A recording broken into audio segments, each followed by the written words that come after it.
Salut et bienvenue sur le chapitre de trigonométrie.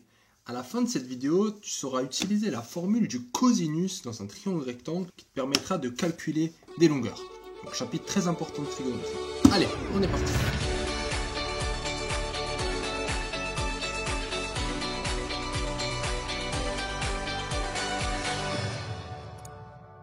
Avant de se lancer directement dans la formule du cosinus, un petit rappel au niveau du langage, au niveau du vocabulaire. Alors qu'est-ce qu'on a? Donc là j'ai un triangle rectangle en B. Donc là j'ai un angle droit, un angle de 90 degrés en B. Devant l'angle droit, j'ai toujours quoi? Le côté devant, c'est l'hypoténuse, qui est devant l'angle droit. Très important. Tu mets le doigt dessus, puis devant, c'est l'hypoténuse. Et maintenant, ce qu'on va ajouter, donc on va ajouter une dimension, on va aussi nommer les autres angles de la manière suivante. Là, j'ai un angle, alpha. Je mets le doigt sur alpha. Automatiquement, donc l'hypoténuse reste toujours l'hypoténuse. Lui, il ne change jamais.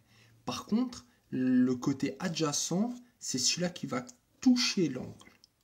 Donc ça, c'est le côté adjacent à l'angle alpha, et ça, c'est le côté opposé, donc en face à l'angle alpha. Alors, comprends bien que la dénomination d'adjacent et opposé, c'est vraiment par rapport à l'angle. Si maintenant, je prends cet angle, le côté adjacent, ça va être celui-là, et le côté opposé, ça sera celui-là. Le petit rituel que tu vas te mettre en place, c'est le suivant. Quand tu vois un triangle rectangle, quelle est l'hypoténuse? Quel angle tu veux? Donc tu bloques ton angle que tu connais, on va te donner un angle, et est-ce que le segment est en contact avec cet angle? Oui, dans ce cas-là, c'est le côté adjacent. L'autre, c'est l'opposé. Donc maintenant, dès que tu as un triangle et que tu cherches une longueur, on te donne un triangle rectangle et un angle, tu suis ce rituel qu'on va appeler rituel trigonométrique. Parlons cosinus. Alors on peut faire deux choses avec les formules de trigonométrie, notamment avec la formule du cosinus. On peut soit calculer des longueurs, soit calculer des angles. Alors on parle toujours dans un triangle rectangle. Voici la formule du cosinus. Regarde, cosinus, ça commence avec un C, donc c'est K. Retiens-le comme ça, K. Cosinus est égal à adjacent sur hypoténuse, K. Hein, au cosinus, avec un C. Donc adjacent sur hypoténuse. Donc ça, c'est la formule.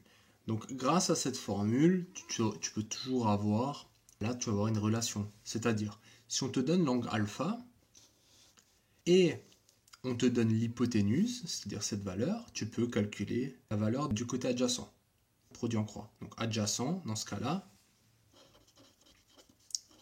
adjacent, c'est égal à quoi? À cosinus de ton angle fois l'hypoténuse. Ça, c'est la premier cas de figure. Deuxième cas de figure, c'est quoi? Tu cherches l'hypoténuse. Donc cette fois-ci, tu fais l'autre produit en croix. C'est que l'hypoténuse est égale à quoi? Est égale à l'adjacent sur le cosinus de ton angle alpha. Alors maintenant, c'est quoi cosinus d'un angle? Bah, tu prends la calculatrice, parce que là, on ne peut pas faire autrement pour le coup, même si je ne suis pas pro-calculatrice. Donc tu prends la calculatrice et tu tapes cosinus de ton angle. Une chose, attention à ce que la calculatrice soit en degrés. Premier cas, j'ai quoi? Donc là, commençons par le rituel trigonométrique.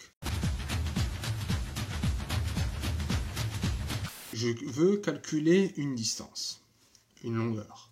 Et j'ai un angle et j'ai un triangle rectangle et une autre longueur.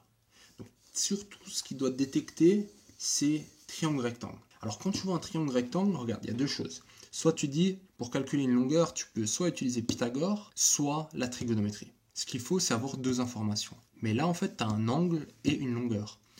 L'angle, pour Pythagore, on s'en fout. Donc là, dès que tu as la notion d'angle et de triangle rectangle, c'est de la trigonométrie. Donc là, K, donc est-ce qu'on peut utiliser le cosinus? Donc on fixe l'angle. En face de l'hypoténuse, en face de l'angle droit, il y a toujours l'hypoténuse, donc ça c'est automatique. Et là, celui-là qui me touche, c'est l'adjacent. Donc BC, je peux le calculer grâce à la formule K. Alors, on a quoi? Donc cosinus de 30, donc mon angle qui a été fixé, c'est adjacent, que je viens de voir là, donc c'est celui-là qui touche, sur hypoténuse. Ouais. Donc, on a quoi? K, donc cosinus de 30 degrés, est égal à BC sur l'hypoténuse. BC, je connais, donc je me retrouve ici. BC est égal à cosinus de 30 degrés fois 9,3. Ouais, j'ai juste fait le produit en croix. Donc lui, c'est égal à lui fois lui.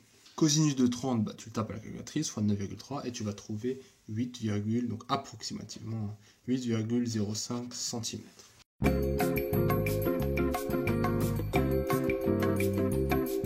Imaginons maintenant, j'ai un triangle rectangle, encore une fois, on me donne un angle, et je dois calculer une distance. Donc là, triangle rectangle, plus une longueur et surtout un angle, la routine me dit direct cosinus c'est K.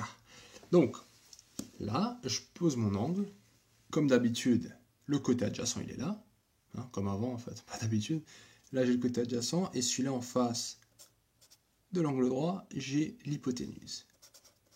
Donc là j'ai l'hypoténuse et là j'ai l'adjacent. K, il me dit quoi? Cosinus de 30 degrés est égal à adjacent sur hypoténuse. Donc BC sur AC. Et après, il suffit de faire quoi? Moi, je veux isoler AC. Donc je fais le produit en croix. Donc ça fois 1 est égal à ça fois ça. Donc ça fois ça est égal à 1. Et donc AC est égal à BC sur cosinus de 30. Donc BC dans ce cas-là, c'est 8,05 sur cosinus de 30 degrés. Là, j'insiste encore une fois, quand tu tapes à la calculatrice, il faut que ta calculatrice soit en mode degré, parce qu'elle peut aussi être en mode radian. Là, je rentre des degrés, donc il faut qu'elle soit en mode degré. Et à ton avis, si j'ai trouvé quelle valeur? Je vais trouver exactement la valeur d'avant, parce que j'ai pris le même triangle. Donc, je vais avoir mon 9, approximativement 9,3. Félicitations d'être arrivé jusqu'au bout de cette vidéo. Cette vidéo t'a plu? Ça tombe bien, il y en a encore. Sur matrix.fr, tu peux non seulement télécharger le résumé de cette vidéo, mais aussi retrouver tout ton programme avec plein d'exercices corrigés étape par étape. Tu peux aussi défier tes amis dans des jeux et te mesurer à la communauté Matrix pour gagner un cadeau tous les mois. On se retrouve sur matrix.fr.